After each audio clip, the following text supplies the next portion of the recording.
Assalamualaikum warahmatullahi wabarakatuh. Inter Arma Caritas Jaya. Salam sehat bagi kita semua. Halo teman-teman, apa kabarnya nih? Baik kan? Oh ya, sebelum masuk saya ada satu pantun. Dengerin ya. Hari Minggu berjalan santai menuju pusat kota Kendari. Sebelum presentasi akan dimulai, izinkan saya memperkenalkan diri. Perkenalkan, saya Silviana Sinta Ramadhani dari PMR Madya PMI Kabupaten Tulungagung. Kali ini saya akan menjelaskan materi yaitu donor darah. Nah, apa sih itu donor darah? Teman-teman, ada yang tahu nggak donor darah itu apa? Jadi, donor darah itu menyumbangkan darah untuk tujuan transfusi darah. Oh ya teman-teman, jika ada seseorang yang mengalami kecelakaan atau sakit hingga mengeluarkan banyak darah, jiwanya akan terancam dan membutuhkan transfusi darah. Lalu transfusi darah sendiri itu apa ya? Jadi, transfusi darah itu adalah proses pemindahan darah dari seseorang yang sehat dan memenuhi persyaratan ke orang yang membutuhkan. Darah yang dipindahkan ada darah lengkap dan komponen darah. Darah lengkap sendiri ini yaitu mengandung seluruh komponen darah. Jika komponen darah mengandung plasma darah, sel darah merah, sel darah putih, dan keping-keping darah. Oh ya, teman-teman ada yang tahu nggak? Ada berapa golongan darah itu? Golongan darah itu ada 4. Yang pertama adalah golongan darah A, golongan darah B, golongan darah AB, dan golongan darah O. Jadi tadi golongan darah ada 4. Oke, untuk menambah semangat, mari kita tepuk PMI yuk teman-teman, biar tambah semangat. Tepuk PMI.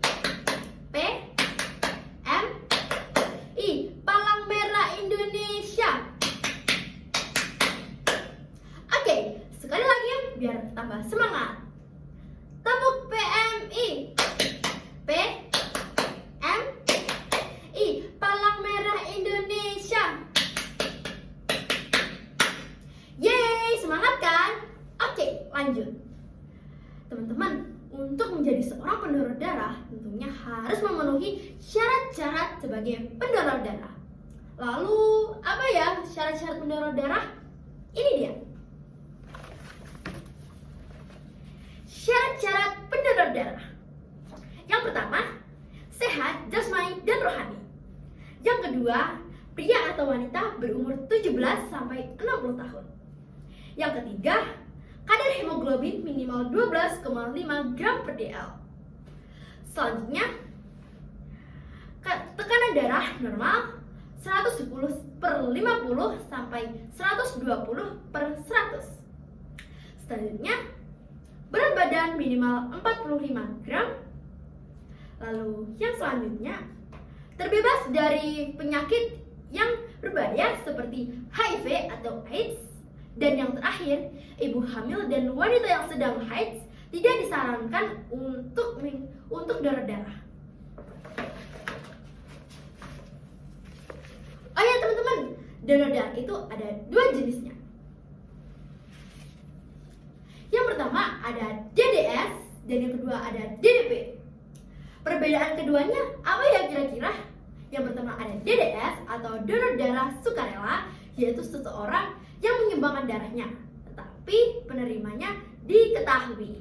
Jika DDP adalah donor darah pengganti, adalah seseorang yang diminta untuk mendonorkan darahnya, tetapi penerimanya tidak diketahui. Nah, saat donor darah tentunya memasuki tahapan-tahapannya. Kira-kira tahapan-tahapan donor darah itu apa ya teman-teman? Oke, ini dia.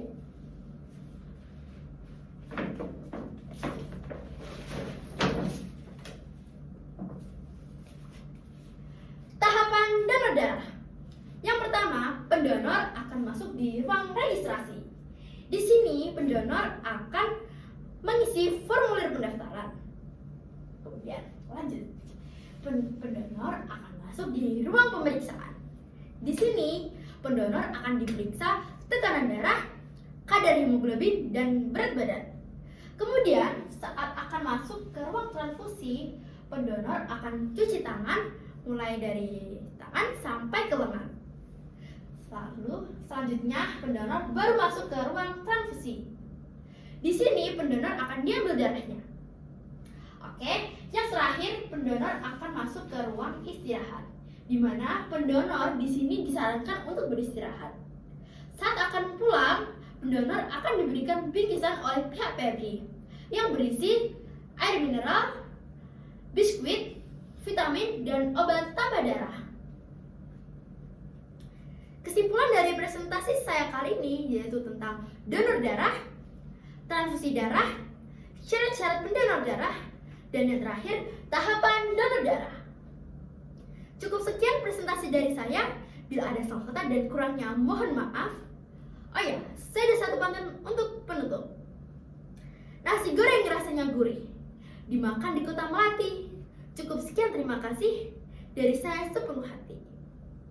Wassalamualaikum warahmatullahi wabarakatuh.